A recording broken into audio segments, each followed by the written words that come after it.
ಬಾಲಾನಾಂ ಭಾಗ ಶ್ರೀ ಗುರುಭ್ಯೋ ನಮಃ.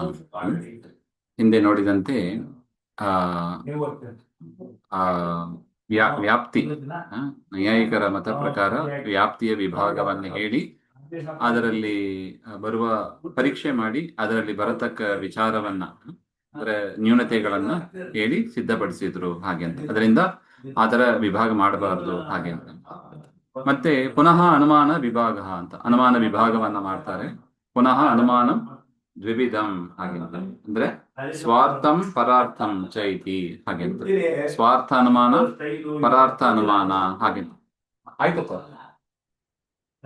ತತ್ರ ಸ್ವಾರ್ಥಂ ಸ್ವಪ್ರಮಿತಿ ಹೇತು ಹಾಗೆ ಅಂತ.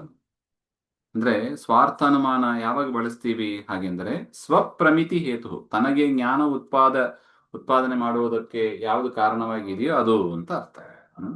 ಉದಾಹರಣೆಗೆ ಎಲ್ಲೋ ಹೋಗ್ತಾ ಇದ್ದೀವಿ,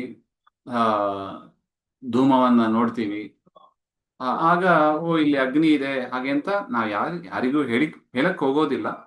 ಸುಮ್ಮನೆ ನಾವೇ ಮನಸ್ಸಿನೊಳಗೆ ಚಿಂತನೆ ಮಾಡಿ ಇಟ್ಕೊಂಡ್ಬಿಡ್ತೀವಿ. ಇಲ್ಲಿ ಧೂಮ ಇದೆ, ಎಲ್ಲಿ ಧೂಮ ಇದೆಯೋ ಅಲ್ಲಿ ಅಗ್ನಿ ಇರಬೇಕು, ಅದರಿಂದ ಇದು ಈ ಪರ್ವತದಲ್ಲಿ ಅಗ್ನಿ ಇದೆ ಹಾಗೆ ಅಂತ ನಾವೇ ತೀರ್ಮಾನ ಮಾಡ್ಕೋತೀವಿ. ಅಥವಾ ಹಿಂದೆ ಹೇಳಿದಂತೆ ಹೊರಗಡೆ ಚಪ್ಪಲಿ ಇದೆ, ಅದರಿಂದ ಪಾದರಕ್ಷೆ ಇದೆ, ಅದರಿಂದ ಒಳಗಡೆ ತಂದೆ ಇದ್ದಾರೆ ಹಾಗೆ ಅಂತ ನಾವೇ ತೀರ್ಮಾನ ಮಾಡ್ಕೋತೀವಿ.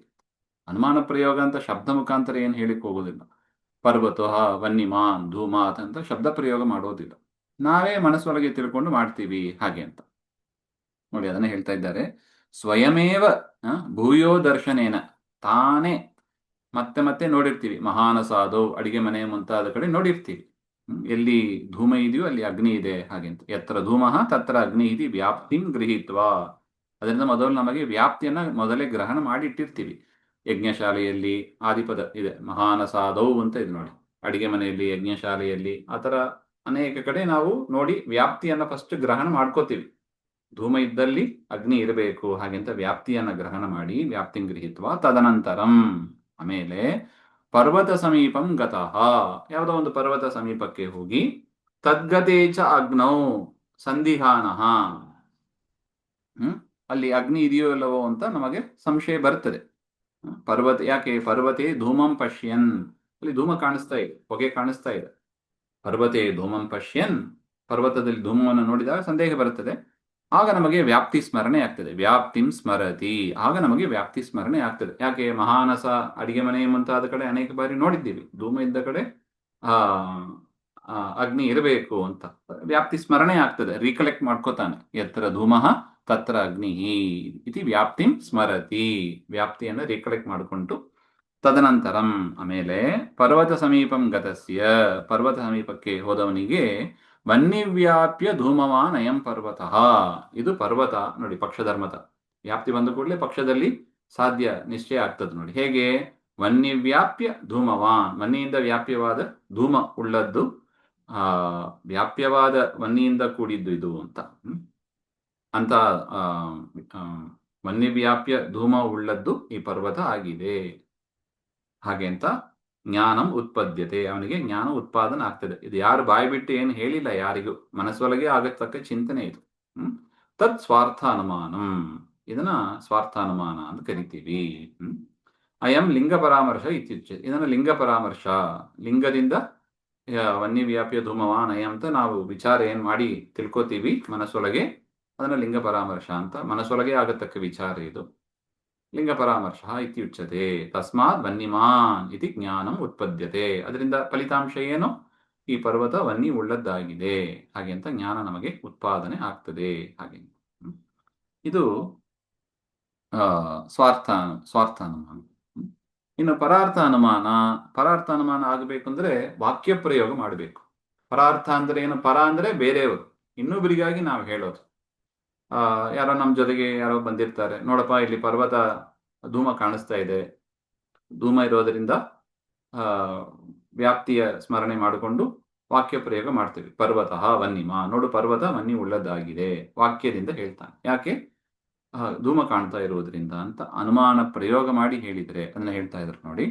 ಯತ್ತು ಧೂಮಾತ್ ಅಗ್ನಿಂ ಅನುಮಾಯ, ಧೂಮದಿಂದ ಅಗ್ನಿಯನ್ನ ಅನುಮಾನ ಮಾಡಿ ಪರಂಪ್ರತಿ ಅಂದ್ರೆ ಬೇರೆಯವರಿಗೆ ಬೋಧಯಿತುಂ ಅವರಿಗೆ ಜ್ಞಾನ ಬರಬೇಕಾಗಿದೆ.